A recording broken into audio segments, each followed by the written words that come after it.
فقدره تقديرا وأتقن ما شرعه وصنعه حكمة وتدبيرا أشهد أن لا إله إلا الله وحده لا شريك له وأشهد أن محمدا عبده ورسوله أرسله الله إلى الناس بشيرا ونذيرا وداعيا إليه وسراجا منيرا وأصحابه وسلم تسليما كثيرا أما بعد. Jamaah sekalian, kaum muslimin wal muslimah rahimani wa rahimakumullah.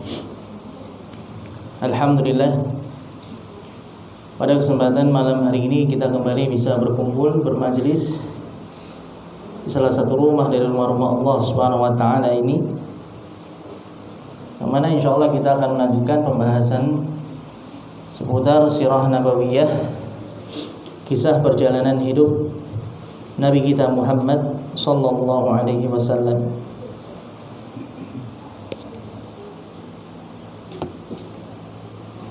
Kita akan memasuki beberapa pasal terakhir dari bab yang ketiga, yaitu bab berdakwah secara terang-terangan. Ini beberapa pasal terakhir nanti sebelum kita masuk atau lanjut ke bab yang keempat. Ya, kemarin kita terakhir menyebutkan tentang upaya-upaya kaum musyrikin untuk menghentikan dakwah Rasulullah sallallahu alaihi wasallam. Itu cara-cara yang lunak, ya, cara-cara yang damai, ya, tidak dengan kekerasan, itu dengan berbagai macam bujukan rayuan yang diberikan kepada Rasulullah SAW, tapi itu semua ditolak oleh beliau, ya. Dan berbagai macam cara upaya kaum musyrikin, ya, mereka lakukan, ya, bernegosiasi, ya, tawar menawar dengan Rasulullah SAW, akan tetapi tetap, ya, Rasulullah berada di atas prinsip beliau untuk meneruskan dakwah beliau. Beliau sampaikan kepada siapapun, beliau sampaikan kepada seluruh manusia yang mampu untuk mendengar dakwah beliau.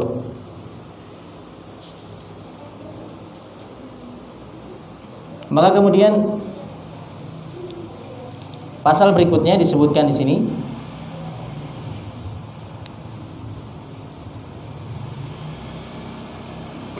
penulis yaitu Syekh Safiur Rahman Al-Mubarakfuri rahimahullah taala, beliau menyebutkan al-isti'jal bil azab, ya, meminta disegerakan datangnya azab Allah Subhanahu wa taala.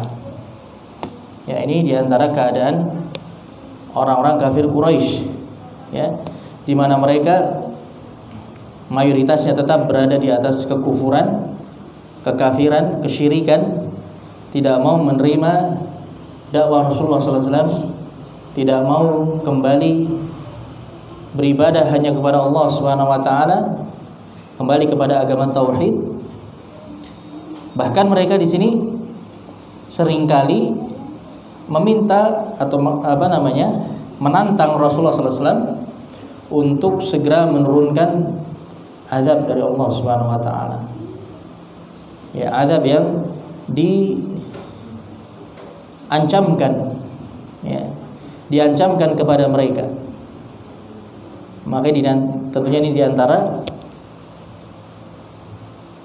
perbuatan-perbuatan yang sedemikian melampaui batas, ya, sedemikian buruknya yang dilakukan oleh orang-orang kafir Quraisy.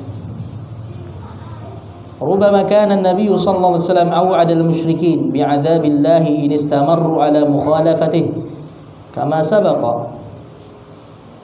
Maka terkadang, bahkan sering Rasulullah sallallahu alaihi wasallam memberikan ancaman kepada kaum musyrikin dengan azab Allah Subhanahu wa taala apabila mereka terus-menerus menyelisihi beliau. apabila mereka terus-menerus menyelisihi dakwah beliau, memerangi dakwah beliau, tidak mau menerima dakwah beliau, sebagaimana telah berlalu sebagiannya. Falamma abqa al-'adzab tafiqu yasta'jiluna bihi 'ala sabilis sukhriyah wal 'inad. Lah ketika mereka melihat bahwasannya azab yang diancamkan itu tidak kunjung datang, ya, tidak kunjung turun, ya, maka mereka mulai meminta untuk disegerakan turunnya azab. Ya. Waliyadzubillah. Ini betapa sombongnya mereka orang-orang kafir Quraisy. Ya, mereka meminta disegerakan turunnya azab. Ya, ini dalam rangka mencemooh, mengejek Rasulullah SAW dan juga sebagai bentuk penentangan terhadap beliau. Wa tadhaharu bi anna hadzal wa'id lam yu'aththir fihim. Dan untuk menunjukkan, ya, mereka ingin menunjukkan bahwasannya ancaman-ancaman tersebut itu sama sekali tidak berpengaruh kepada mereka. Ya, tidaklah berpengaruh kepada mereka. Ya. Ini betapa sombongnya orang-orang kafir Quraisy. Walan yatahaqqaqu abadan. Ya. Dan mereka merasa bahwasannya apa yang diancamkan itu tidak akan pernah terjadi selama-lamanya. Maka dengan munculnya sikap-sikap seperti ini dari kafir Quraisy, ya, mereka menantang untuk disegerakan turunnya azab atas mereka. Maka turunlah beberapa ayat-ayat dalam Al-Quran. Ya, di beberapa tempat dalam Al-Quran Allah Subhanahu wa ta'ala menurunkan terkait dengan hal ini. Di antaranya dalam surat Al-Hajj ayat yang ke-47 Allah Subhanahu wa ta'ala berfirman, "Wa yasta'jilunaka bil 'adzab wa la yukhlifallahu wa'dah. Wa inna yawman 'inda rabbika ka'alfi sanatin mimma ta'uddun." Dan mereka, yaitu orang-orang kafir Quraisy, mereka meminta untuk disegerakan turunnya azab, sedangkan Allah Subhanahu wa ta'ala tidak akan menyelisihi, tidak akan menyalahi janjinya.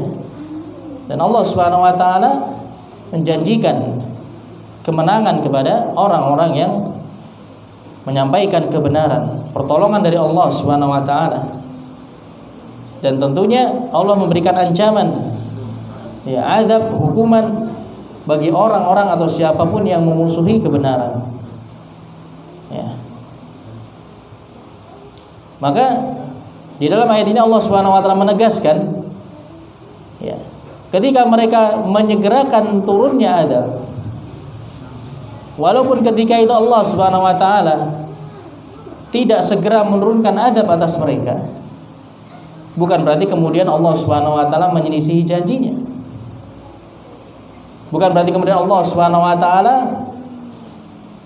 tidak mampu untuk melakukan apa yang Allah ancamkan kepada mereka.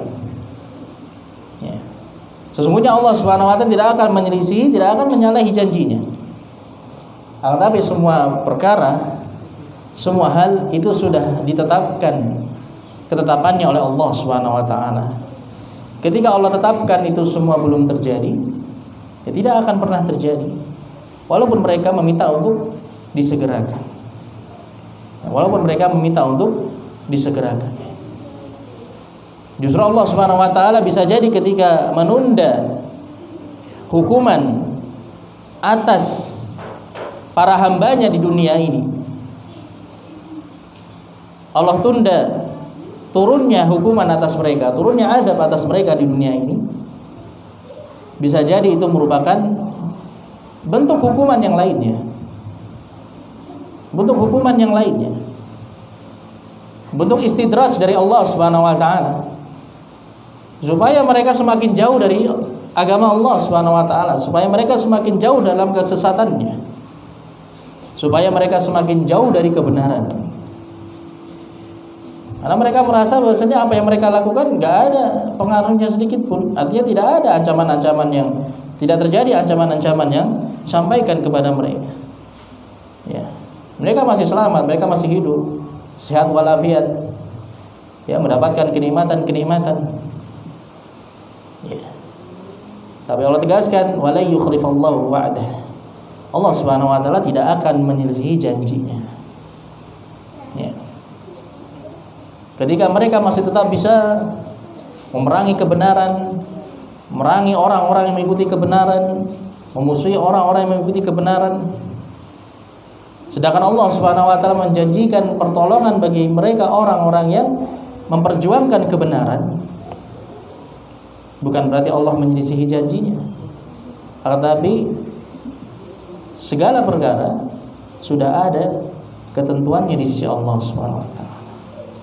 Ketika Allah menurunkan pertolongannya, itu sudah sesuai dengan ketetapan dari Allah Subhanahu wa taala, sesuai dengan perhitungan Allah Subhanahu wa taala. Dan itulah waktu yang paling tepat ketika Allah turunkan pertolongan tersebut, ataupun Allah turunkan azab atau hukuman atas musuh-musuhnya.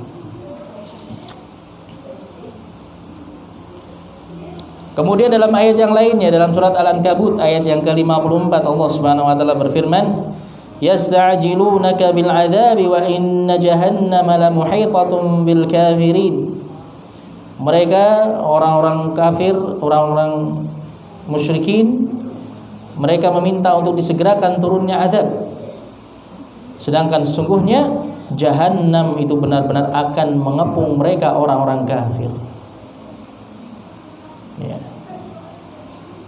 Ketika mereka mungkin merasa selamat di dunia ini, tidak mendapatkan hukuman dari Allah Subhanahu wa taala di dunia ini, atau mereka belum merasakan azab dari Allah Subhanahu wa taala di dunia ini, ketika mereka senantiasa meminta untuk disegerakan turunnya azab. Tapi mereka harus ingat, ya, yaitu azab di akhirat itu yang tidak akan pernah mereka bisa selamat darinya. Ya. Nah, itulah azab yang paling pedih, azab yang paling berat.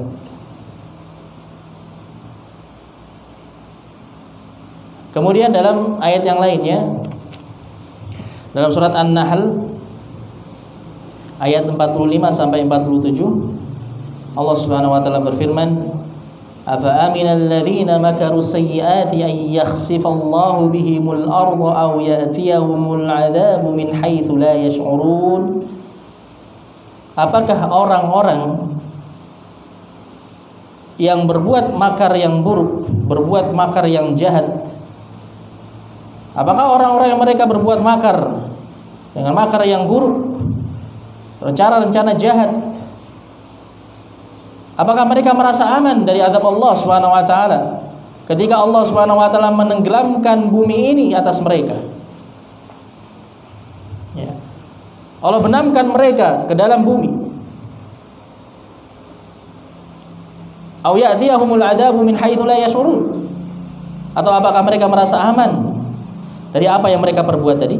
Ya, dengan semua makar-makar keburukan yang mereka buat, apakah mereka merasa aman dari datangnya azab Allah Subhanahu wa taala dari arah-arah yang tidak mereka duga sebelumnya?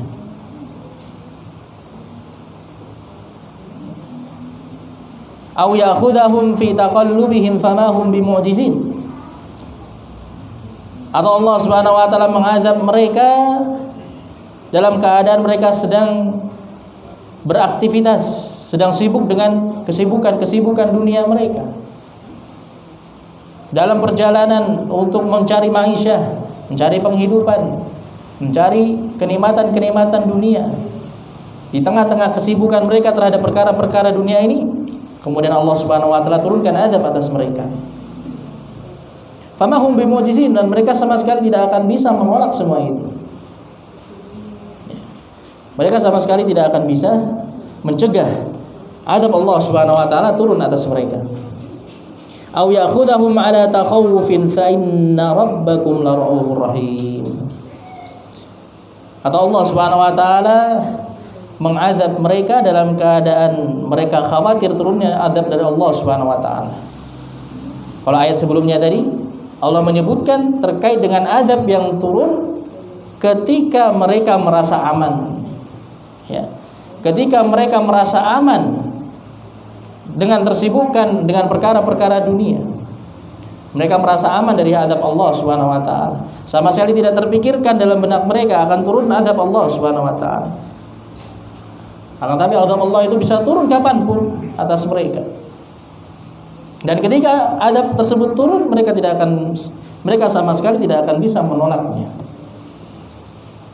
Atau ayat yang berikutnya, atau ketika Allah Subhanahu wa taala menurunkan azab atas mereka dalam keadaan mereka khawatir turunnya azab tersebut. Ya. Dan telah berlalu ya beberapa kisahnya, beberapa peristiwanya ketika tokoh-tokoh kafir Quraisy mereka merasa ketakutan ketika didoakan keburukan oleh Rasulullah SAW. Ya. Ketika dibacakan ayat-ayat tentang azab kepada mereka, sebenarnya mereka ketakutan. Tapi setelah berlalu beberapa waktu, mereka kembali kepada pengingkarannya, kembali mereka menyombongkan diri, kembali mereka kemudian menentang Rasulullah SAW. Maka ini jamaah sekalian rahimani wa rahimakumullah, dan masih banyak tentunya ayat-ayat yang lainnya ya terkait dengan keadaan kaum Quraisy, ya kaum kafir Quraisy yang mana mereka meminta untuk disegerakan turunnya azab atas mereka. Ya, ini tentunya merupakan bentuk kesombongan yang luar biasa. Ketika mereka merasa aman dari azab Allah Subhanahu wa taala. Padahal mereka sebenarnya sadar, ya. Mereka sebenarnya di dalam lubuk hati mereka menyadari bahwasannya apa yang mereka bela itu sebenarnya merupakan kebatilan. Ya. Apa yang dibawa oleh Rasulullah SAW itu adalah kebenaran. Ya.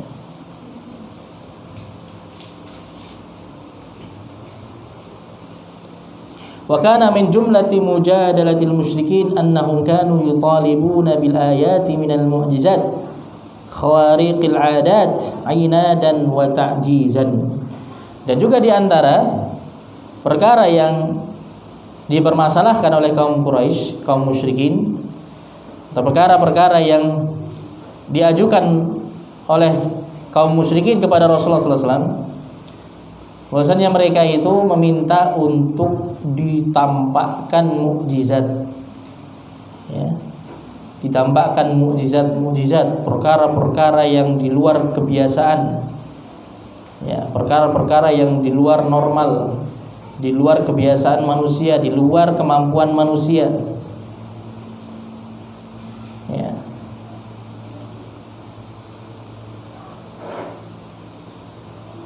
Maka fa'anzalallahu fi dzalika ma bayyana bihi sunnatah wa qata'a bihi hujjatahum. Kemudian Allah Subhanahu wa taala pun memperlihatkan kepada mereka tanda-tanda kebesarannya, mukjizat-mukjizat yang Allah Subhanahu wa taala perlihatkan kepada mereka. Yang itu semua sebenarnya mampu mematahkan hujjah mereka, mampu membungkam mereka.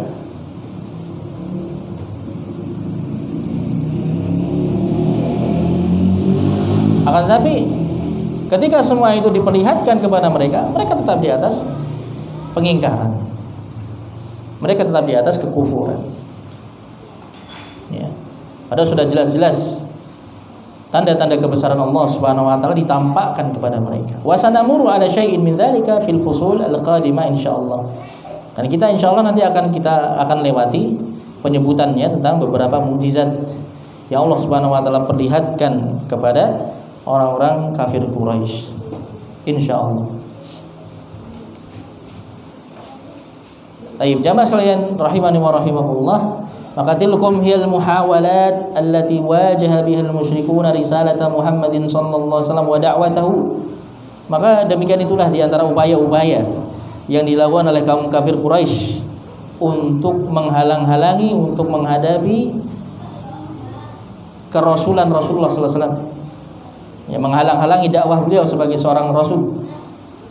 Waqad ma rasuha kullaha janban ila janbin mutanaqqilina min turin ila turin wa min daurin ila daurin.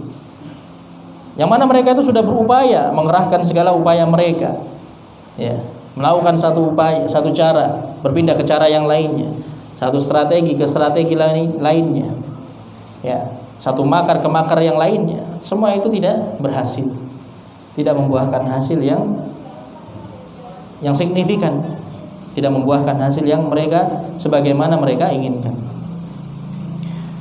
Maka kita bisa lihat di sini ya gambaran dari penulis tentang keadaan mereka, orang-orang kafir Quraisy. Bagaimana ketidakkonsistenan keadaan mereka. Maka famin syiddatin ila layyin wa min layyin ila syiddah. Terkadang mereka itu keras, tapi terkadang mereka juga lembek. Ya. Wa min jidalin ila musawamah wa min musawamah ila jidal. Terkadang mereka mengajak berdebat. Ya, terkadang mereka mengajak berdebat. Ya, adu argumen. Tapi terkadang mereka juga mengajak bernegosiasi. Ya. Mengajak untuk bernegosiasi. Jadi terkadang keras, terkadang lemah, terkadang keras, terkadang lunak. Ya. Wa min hajumi ila targhib, wa min targhib ila hajum. Ya, terkadang mereka agresif, tapi terkadang mereka juga terlihat menerima, ya, responsif. Ini keadaan mereka. Terkadang mereka agresif dengan upaya-upaya mereka memerangi Rasulullah, tapi terkadang mereka juga menampakkan respon yang positif. Ya, seakan-akan ingin menerima dakwah Rasulullah sallallahu alaihi wasallam. Ya, sebagaimana sudah berlalu di antaranya ya, kemarin di antaranya kita sebutkan ya, mereka mengatakan mereka akan mendengarkan apa yang disampaikan oleh Rasulullah, tapi mereka meminta dibuatkan majelis khusus, ya, majelisnya para pemuka Quraisy, orang-orang kayanya, orang-orang yang terpandang. Mereka tidak mau bermajelis dengan orang-orang yang lemah, para fakir miskin, budak dan yang lainnya. Yang mana mayoritas kaum muslimin keadaannya seperti itu. Ya. Ini sebenarnya hanya merupakan alasan-alasan mereka saja, yang sebenarnya mereka tetaplah akan menolak kebenaran yang disampaikan oleh Rasulullah sallallahu alaihi wasallam. Ya. Maka seperti ini keadaan mereka, ya. Maka ringkasnya ka'annahum yataqaddamuna wa yata'akhkharun. Jadi mereka ini seakan-akan maju tapi juga kadang mundur, maju mundur. Begitu keadaannya. La yukhiru lahum qirar. Mereka itu tidak memiliki satu sikap yang kuat yang mereka jadikan sebagai pedoman. Ya, mereka tidak berada di satu keadaan yang tetap. Ya, ini menunjukkan mereka itu berada di atas kebimbangan. Mereka berada di atas keraguan. Ya. Ini menunjukkan bahwasannya mereka itu di atas kebatilan. Ya. Karena orang yang berada di atas kebenaran, dia tidak akan tergoyahkan dengan apapun keadaannya yang dia alami, apapun keadaan yang menimpanya. Inilah yang ditunjukkan oleh Rasulullah sallallahu alaihi wasallam, ketegaran dalam bersikap. Ya. Yang ini berlawanan dengan sikap orang-orang kafir Quraisy. Ini mereka istilahnya apa? Mencela-mencele. Ya. Esok dele, sore tempe. Tidak konsisten. Itulah orang-orang kafir Quraisy.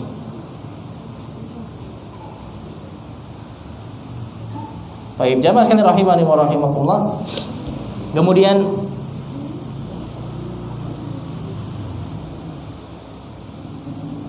wa kana 'irduhum min kulli dhalik kaffa da'watil Islam wa lamma sya'atil kufri. Dan sebenarnya tujuan semua yang mereka upayakan tadi itu semua tentunya semata-mata hanya untuk menghalangi dakwah Islam dan untuk menyalakan api kekufuran, ya, untuk membela kekufuran mereka, membela kesyirikan yang ada pada mereka. Lakinnahum ba'da dzalika badala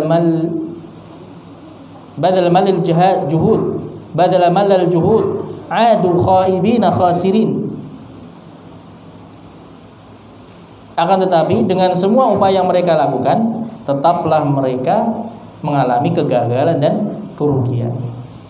Akhirnya apa? Walam yabqa amamahum illa khiyarun wahid. Dan tidak ada yang tersisa di depan mereka. Tidak ada pilihan yang tersisa kecuali satu pilihan saja. Wa wasayf. Akhirnya apa? Pedang. Kekerasan akhirnya. Wasayf la yazidul al-furqah illa syiddah.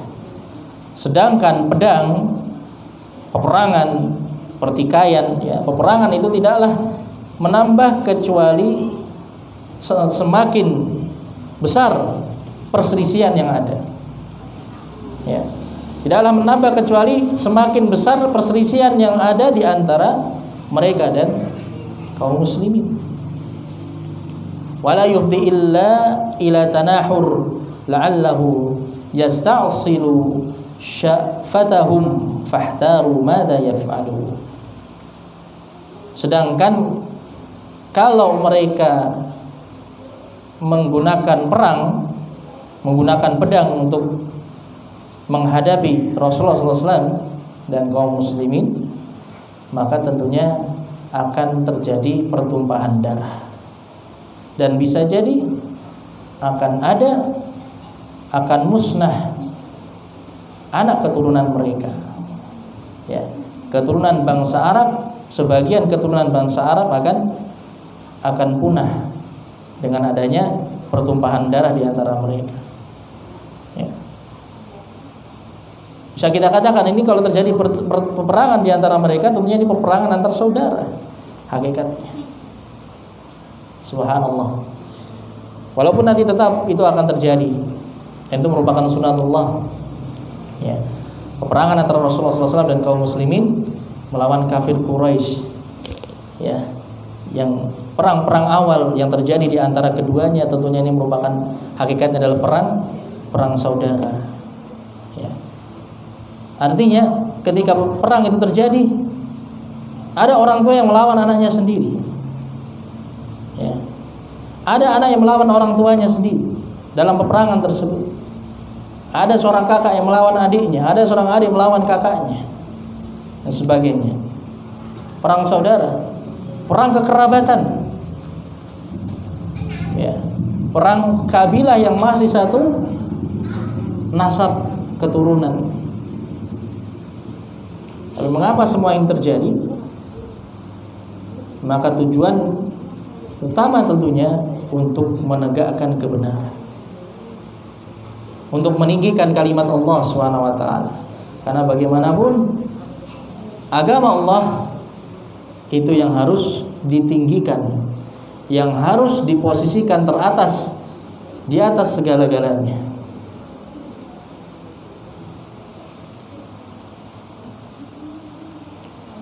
Maka akhirnya kemudian orang-orang kafir Quraisy pun mereka kebingungan apa yang harus mereka lakukan. Ya. Karena berbagai macam upaya sudah mereka lakukan tapi tidak membuahkan hasil. Sedangkan hanya tersisa satu pilihan, yaitu peperangan. Sedangkan ketika itu mereka belum siap untuk melakukan semua itu. Belum siap mereka untuk memerangi Rasulullah SAW dan kaum muslimin yang lainnya. Nah, kita tahu Rasulullah dilindungi oleh Abu Talib, pemimpinnya orang-orang Quraisy. Ya. Tentunya akan menjadi sebuah perkara yang besar kalau mereka harus melawan pemimpin mereka sendiri, membunuh saudara-saudara mereka sendiri. Ya. Dan juga tentunya ketika itu kekuatan kaum muslimin semakin besar dengan masuk Islamnya Umar bin Khattab dan Hamzah bin Abdul Muttalib radhiyallahu anhuma. Kemudian amma Abu Talib, adapun paman beliau Abu Talib, ya, fa innahu lamma wajaha mutalabatahum bitaslimin nabi sallallahu alaihi wasallam ilaihim liyaqtuluh thumma ra'a fi taharrukatihim wa tasarrufatihim ma yu'akkidu annahum yuriduna qatlahu mithla ma fa'alahu Abu Jahal wa Uqbah ibnu Abi Mu'aid wa Umar bin Khattab. Jama'a Bani Hashim wa Bani Muttalib wa da'ahum ila al-qiyam bihifdin Nabi sallallahu alaihi wasallam. Adapun paman beliau Abu Thalib yang tentunya sampai saat itu tidak masuk Islam, ya. Tidak menyatakan keislamannya. Bahkan nanti kita akan lewati sampai wafatnya dia tidak mau masuk Islam. Maka tapi ketika itu tentunya Abu Thalib tetap, ya, dia melindungi keponakannya. Maka ketika dia mendapati berbagai macam tuntutan dari orang-orang Quraisy, ya, untuk menyerahkan keponakannya, Nabi Muhammad SAW serahkan kepada mereka untuk mereka bunuh. Dan kemudian dia juga melihat bagaimana upaya-upaya kaum Quraisy yang ini semakin menegaskan bahwasannya mereka memang benar-benar hendak membunuh Rasulullah. Ya, kita ingat kemarin upaya dari siapa? Abu Jahal, ya kan? Abu Jahal hendak membunuh Rasulullah ketika beliau sedang sholat di depan Ka'bah. Tapi dia melihat malaikat, akhirnya dia ketakutan sendiri. Kemudian Uqbah bin Abi Mu'aid juga. Kemudian Umar bin Khattab juga. Ya, akhirnya justru beliau masuk Islam. Maka ini semakin menegaskan bahwasanya upaya kafir Quraisy untuk membunuh Rasulullah ini benar-benar nyata. Bukan hanya gertakan saja. Ya, bukan hanya ancaman saja. Maka melihat keadaan tersebut, Abu Thalib pun mengumpulkan seluruh Bani Hashim dan Bani Muttalib. Ya. Dari kabilah Bani Hashim dan kabilah Bani Muttalib dikumpulkan seluruhnya anggotanya. Ya. Kemudian Abu Thalib sebagai pemimpin tentunya dia menyeru kepada semua Bani Hashim dan Bani Muttalib untuk melindungi Nabi Muhammad sallallahu alaihi wasallam, untuk bersama-sama melindungi keselamatan Nabi Muhammad sallallahu alaihi wasallam. Fa'ajabuhu ila dzalik kulluhum muslimuhum wa kafiruhum. Kemudian mereka semua menyambut ajakan tersebut. Mereka semua mengiyakan ajakan Abu Thalib, baik yang muslim maupun yang kafir, ya, yang masih kafir sekalipun, yang masih di atas kesyirikan sekalipun, mereka siap untuk melindungi Nabi Muhammad, ya, dari kalangan Bani Hashim dan Bani Al-Muttalib. Wa ta'aqadu wa ta'ahadu alaihi indal Ka'bah illa Abu Lahab. Maka semuanya pun berjanji, diambil janjinya, sumpahnya di samping Ka'bah, kecuali siapa? Abu Lahab, ya, yang notabene dia masih masuk Bani Hashim, ya. Maka Abu Lahab dia enggan untuk menolong atau melindungi Rasulullah SAW. Dan dia wakana ma'a Quraisy, maka dia membela kafir Quraisy. Dia berada di pihak kafir Quraisy, ya. Maka inilah sikap Abu Lahab. Maka tidak heran turun satu surat khusus terkait dengan dirinya. Kemudian jamaah sekalian rahimani wa rahimakumullah, setelah itu kemudian disebutkan di sini sebuah ujian yang berat yang dialami oleh Rasulullah SAW dan kaum muslimin, bahkan dialami oleh semua Bani Hashim dan Bani Muttalib, ya, berupa al-hisar, pemboikotan, ya. Maka di sini al-muqatha'ah al-'amah wa fardil hisar, pemboikotan umum dan blokade, embargo diberlakukan oleh orang-orang kafir Quraisy terhadap Bani Hashim dan Bani Muttalib. Ini ujian yang berat yang dialami oleh Rasulullah SAW dan kaum muslimin, dan ini nanti akan berlangsung selama 3 tahun, ya, berlangsung selama 3 tahun. Maka disebutkan di sini oleh penulis, ketika kaum musyrikin semakin kebingungan mencari cara untuk menghentikan dakwah Rasulullah, sudah kehabisan akal, istilahnya seperti itu, dan mereka mendapati bahwasanya Bani Hashim dan Bani Muttalib keduanya benar-benar bertekad untuk melindungi Rasulullah SAW. ya, dari siapapun, bagaimanapun keadaannya. Maka akhirnya kemudian orang-orang kafir Quraisy pun mereka kembali bermusyawarah, ya. Mereka kembali bermusyawarah rembukan, ya, bagaimana upaya yang harus mereka lakukan, apa cara yang bisa mereka lakukan untuk mengatasi keadaan tersebut. Maka akhirnya mereka membuat suatu kesepakatan yang sangat-sangat buruk, kesepakatan yang sangat-sangat zalim, kesepakatan yang sangat-sangat fajir, bisa kita katakan sangat biadab ketika itu.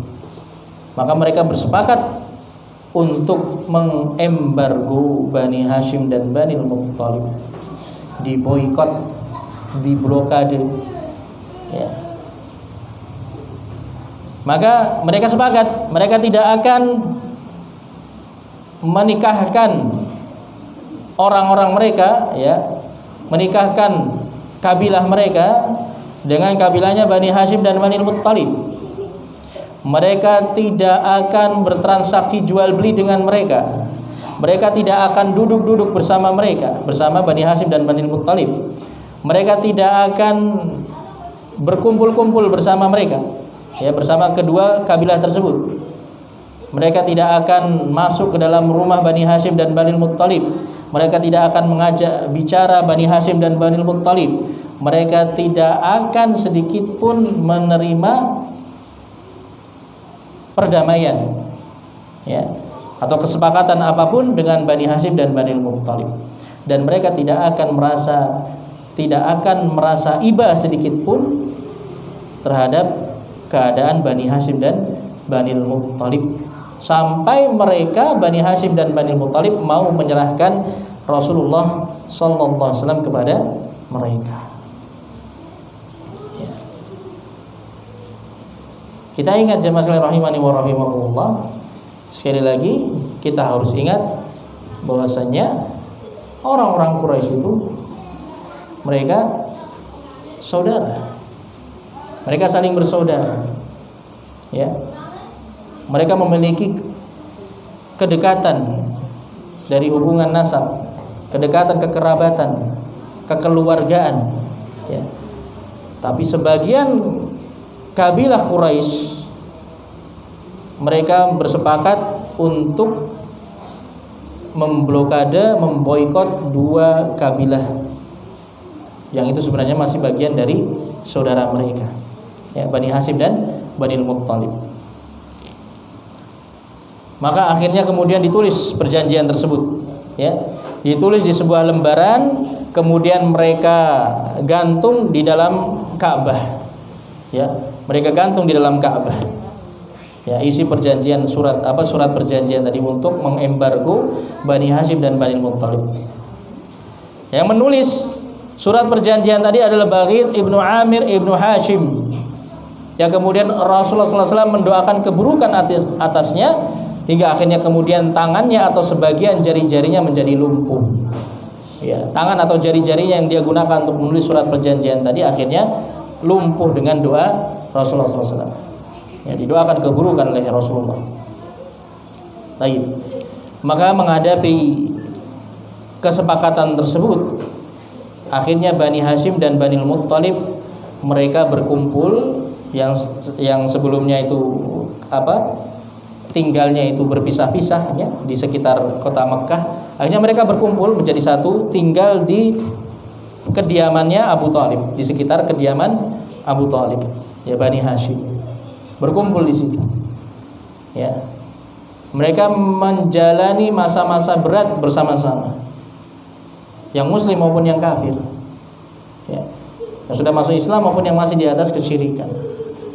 Mereka mengalami betapa beratnya masa-masa atau waktu-waktu pemboikotan tersebut, yang ini kemudian berjalan selama 3 tahun, ya, berjalan selama 3 tahun. Maka benar-benar ini merupakan ujian yang berat. Bahkan di sini sampai dikatakan hatta akalu awraqasy syajar, sampai-sampai mereka harus memakan dedaunan, daun-daun dari pepohonan mereka makan, karena tidak ada sesuatu yang mereka, tidak ada apapun yang bisa mereka makan. mau beli bahan makanan diboikot oleh orang-orang Quraisy, oleh kabilah-kabilah yang lainnya. Mereka nggak bisa apa-apa. Ya, kota Mekah dikuasai oleh orang-orang kafir Quraisy tadi. Ketika ada ada bahan makanan datang, ya, kabilah dari negeri lain datang ke Mekah, kafilah dagang datang ke Mekah, itu hanya satu-satunya kesempatan bagi Bani Hashim dan Bani Muthalib untuk membeli bahan makanan. Tapi itu pun harganya sudah dinaikkan sedemikian rupa oleh orang-orang kafir Quraisy, hingga akhirnya kemudian Bani Hashim dan Bani Muthalib pun tidak mampu untuk membelinya. Mungkin yang bisa membeli hanya sebagian saja yang mereka masih memiliki uang, yang tergolong masih masuk orang-orang yang kaya. Dan ketika itu memang banyak para sahabat yang membantu kaum muslimin, Abu Bakar, Umar dan yang lainnya. Mereka mengeluarkan harta yang mereka miliki untuk membantu kaum muslimin yang menghadapi atau secara umum membantu Bani Hashim dan Bani Muthalib yang sedang mengalami pemboikotan. Ini berlangsung selama 3 tahun jamaah, ya. Bayangkan, berlangsung selama 3 tahun. Mereka terisolasi di dalam kota Mekah. Ya, mereka tidak bisa keluar. Di dalam, mereka hanya bisa di dalam. Dan mereka kelaparan. Ya. Sering terdengar jeritan-jeritan kelaparan dari anak-anak wanita. Ya. Ini dialami oleh kaum muslimin ketika itu.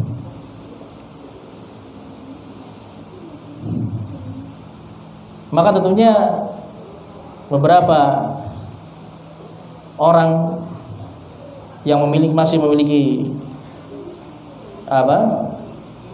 perasaan kasih sayang, ya, kepada Bani Hashim dan Bani Muthalib, ada sebagian yang membantu mereka secara sembunyi-sembunyi, ya, secara sembunyi-sembunyi. Di antaranya Hakim bin Hizam, yang ketika itu bisa jadi beliau belum masuk Islam, ya, beliau secara sembunyi-sembunyi memberikan beberapa gandum, ya, stok gandum kepada bibi beliau Khadijah radhiyallahu anha. Ya, di Hakim bin Hizam, dia adalah keponakan dari Khadijah. Ya. Ini jamaah sekalian rahimani wa rahimakumullah. Ini yang keadaan yang dialami oleh kaum muslimin ketika itu selama 3 tahun. Akan tetapi walaupun mengalami situasi seberat ini, tetap Rasulullah SAW, beliau tetap tegar, beliau tetap meneruskan dakwah beliau. Dan sama sekali kaum muslimin tidak ada yang meminta Rasulullah untuk menghentikan dakwah beliau. Ya. Walaupun mereka mengalami situasi yang seberat itu, tapi tidak ada satupun di antara mereka yang meminta kepada Rasulullah untuk menghentikan dakwahnya supaya orang-orang kafir Quraisy menghentikan pemboikotan mereka. Ya, ini lihat betapa tegarnya keimanan para sahabat ketika itu, radhiyallahu anhum ajma'in. Kemudian jamaah sekalian rahimani wa rahimakumullah, akhirnya atas pertolongan dari Allah Subhanahu wa taala, setelah 3 tahun berakhirlah pemboikotan ini. Ini akhir dari pemboikotan ini, Allah Subhanahu wa taala menampakkan di antara tanda-tanda kebesarannya. Ya, di antara tanda-tanda kebesarannya. Bagaimana itu bisa terjadi? Ya, saya sebutkan secara ringkas di sini. Ketika itu ada 5 orang dari kalangan Quraisy, orang-orang mulia, orang-orang yang masih memiliki hati yang mulia, walaupun ketika itu mereka belum masuk Islam. Ya. Ada 5 orang. Yang pertama Hisham ibnu Amr ibnu Harith min Bani Amir ibnu Lu'ay. Yang pertama Hisham ibnu Amr ibnu Harith. Ya. Dia yang pertama kali bertekad untuk menghentikan pemboikotan tersebut. Maka akhirnya dia mengajak tokoh-tokoh Quraisy lainnya yang sekiranya mereka sejalan atau sepemikiran dengannya. Maka akhirnya dia pun pergi ke Zuhair ibnu Abi Umayyah al-Makhzumi, kemudian pergi lagi ke Al-Mut'im ibnu Adi, kemudian pergi lagi ke Abul Bakhtari Ibnu Hisham, kemudian pergi lagi ke Zum'ah Ibnu Aswad. Akhirnya terkumpul 5 orang yang mereka semua sepakat untuk menghentikan pemboikotan. Yang mana sebenarnya mereka itu dari awal mereka tidak sepakat, tidak setuju dengan perjanjian tersebut. Ya. Maka akhirnya di pagi hari, ya, ketika orang-orang Quraisy sudah berkumpul di tempat-tempat berkumpul mereka di sekitar Masjidil Haram, maka akhirnya Zuhair ibnu Abi Umayyah, ya, dia dengan memakai pakaian yang lengkap, dia akhirnya tawaf, ya. Kemudian dia tawaf mengelilingi Ka'bah. Kemudian setelah selesai tawaf, dia berbicara di hadapan manusia. Ya ahla Makkah, nahnu na'kulu at-ta'am wa nalbasu ath-thiyab wa Banu Hashim wa Banu Muttalib halaka. Ya, wa Banu Hashim wa Banu Muttalib halka. Wahai penduduk Makkah, kita bisa makan dengan enak, kita bisa memakai pakaian dengan nyaman, sedangkan Bani Hashim dan Banu Muttalib mereka hampir binasa. Ya. La yabi'una wa la yabta'un. Mereka tidak bisa jual beli. Wallahi la aqudu hatta tushaqqa hadhihi as-sahifah adh-dhalimah al-qati'ah. Demi Allah, saya tidak akan duduk sampai surat perjanjian yang zalim itu akan saya robek. Ya, saya tidak akan duduk sampai surat perjanjian tersebut dirobek dan dihentikan pemboikotannya. Kemudian Abu Jahal mendengar ucapan Zuhair tadi, dia mengatakan, kadzabta wallahi la tushaq. Engkau telah berdusta, demi Allah surat tersebut tidak akan dirobek oleh siapapun. Kemudian Zum'ah atau Zam'ah, ya, yang salah satu dari 5 orang tadi, Zam'ah, kemudian dia yang giliran dia yang berbicara. Anta wallahi akdzabu ma radina kitabataha hina katabta. Demi Allah, engkau yang lebih berdusta. Kami tidak pernah ridha dengan penulisannya ketika engkau tulis surat perjanjian tersebut. Ya, kemudian Abul Bakhtari menambahkan, shadaqa Zam'ah la narda ma kutiba fiha wala nuqarribuhu. Ya. Kemudian Abul Bakhtari mengatakan, Zam'ah telah benar. Ya, telah benar ucapannya Zam'ah. Kami tidak pernah ridha dengan apa yang ditulis di dalamnya. Kemudian Al-Mut'im ibn Adi menambahkan, shadaqtu ma wa kadzaba man qala ghaira dzalik. Kalian berdua telah benar dan telah dustalah siapapun yang mengatakan sebaliknya. Nabra'u ilallahi minha wa mimma kutiba fiha. Kami berlepas diri kepada Allah dari surat perjanjian tersebut dan dari apa yang tertulis di dalamnya. Kemudian Hisham bin Amr pun membenarkannya. Akhirnya 5 orang tadi menyatakan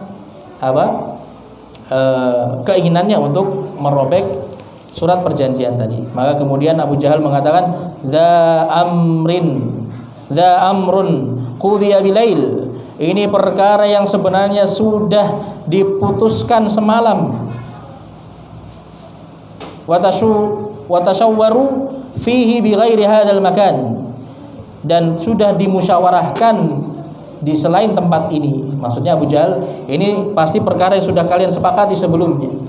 Ya, bukannya kalian sepakati di sini. Baik.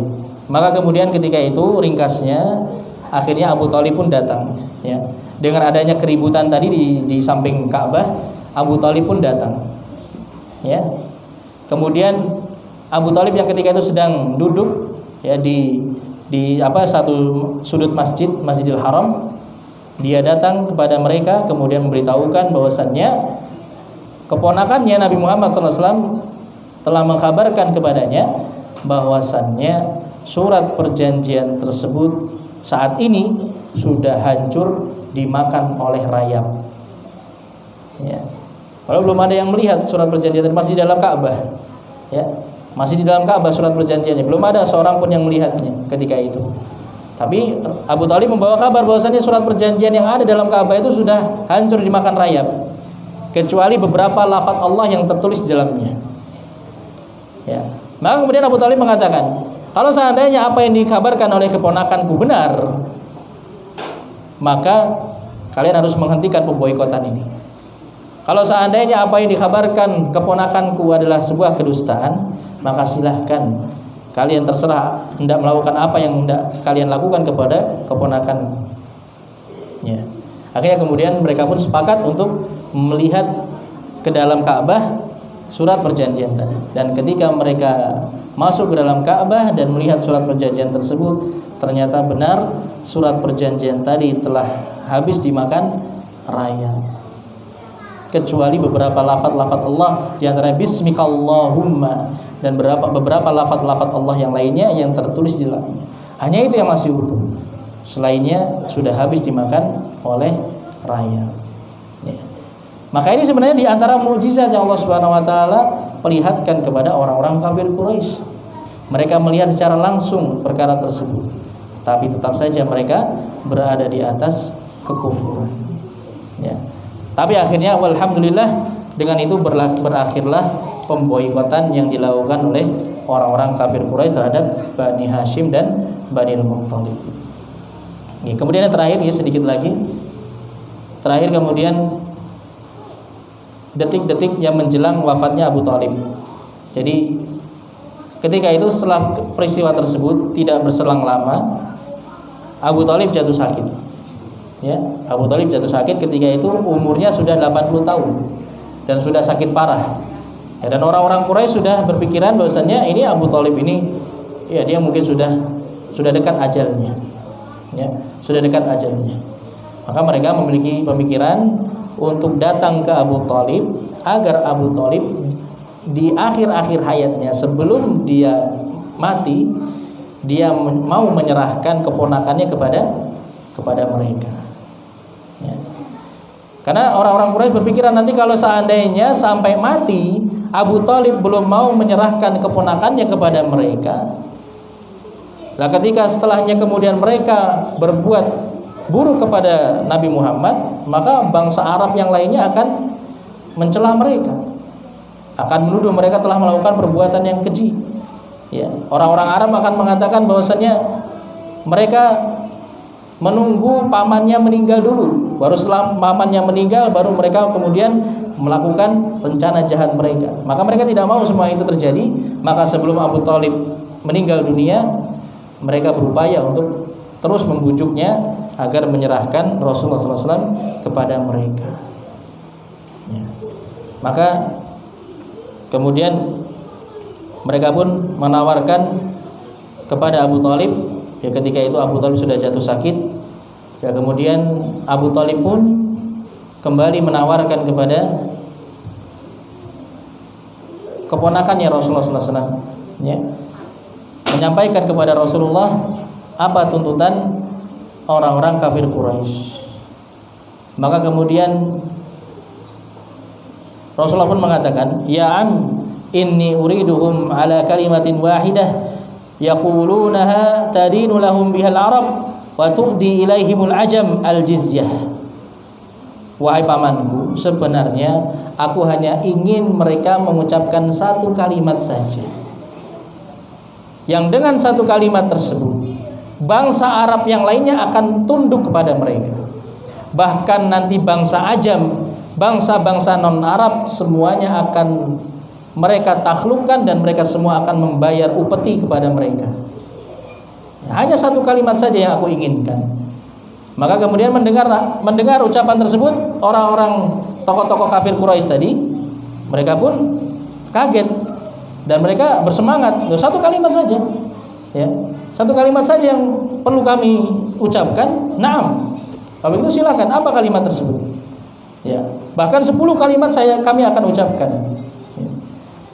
Maka kemudian Rasulullah mengatakan, qala la ilaha illallah. Satu kalimat. Kali ucapkanlah la ilaha illallah.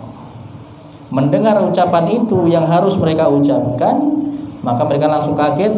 Kemudian mereka langsung mengibas-ngibaskan pakaian mereka sembari mereka mengucapkan kalimat yang Allah abadikan di dalam Al-Quran, dalam surat Sad ayat yang kelima. Aja'alal alihata ilahan wahida inna hadza la syai'un ujab.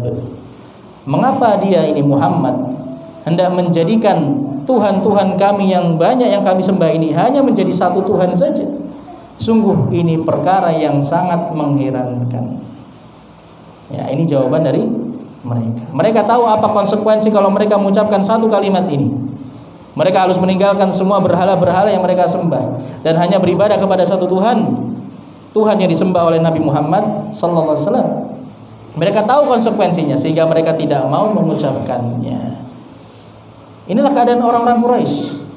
Mereka tahu apa kandungan kalimat la ilaha illallah sehingga mereka tidak mau mengucapkannya.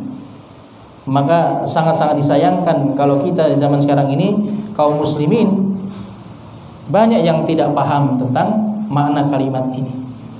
Sehingga ketika mereka mengucapkannya ratusan atau bahkan ribuan kali tiap harinya, tapi ternyata amalan-amalan yang mereka lakukan masih bertentangan dengan satu kalimat ini. La ilaha illallah. Satu kalimat yang dengannya Allah menegakkan langit dan bumi. Satu kalimat yang dengannya Allah menciptakan jin dan manusia. Satu kalimat yang dengannya seorang hamba bisa masuk ke dalam surga Allah Subhanahu wa ta'ala. Inilah satu kalimat yang harus senantiasa kita pelajari, yang kita jadikan sebagai prinsip dalam hidup kita. Inilah satu kalimat yang Rasulullah SAW minta untuk diucapkan oleh orang-orang kafir Quraisy, akan tapi mereka enggan untuk mengucapkannya. Jamaah sekalian rahimani wa rahimakumullah. Alhamdulillah dengan ini berakhir kita dari bab yang ketiga. Insyaallah nanti kita akan masuk kepada bab yang keempat. Bab yang keempat nanti bertajuk Amul Huzn, tahun duka cita. Ya, tahun yang berat yang harus dihadapi oleh Rasulullah sallallahu alaihi wasallam. Insyaallah akan kita lanjutkan pada pertemuan berikutnya. Wallahu taala a'lam bishawab. Alhamdulillahirabbil alamin. Sallallahu wasallam ala nabiyyina Muhammadin wa ala alihi wa ashabihi ajma'in. Subhanakallahumma wa bihamdik, asyhadu an la ilaha illa anta, astaghfiruka wa atubu ilaik. Assalamualaikum warahmatullahi wabarakatuh.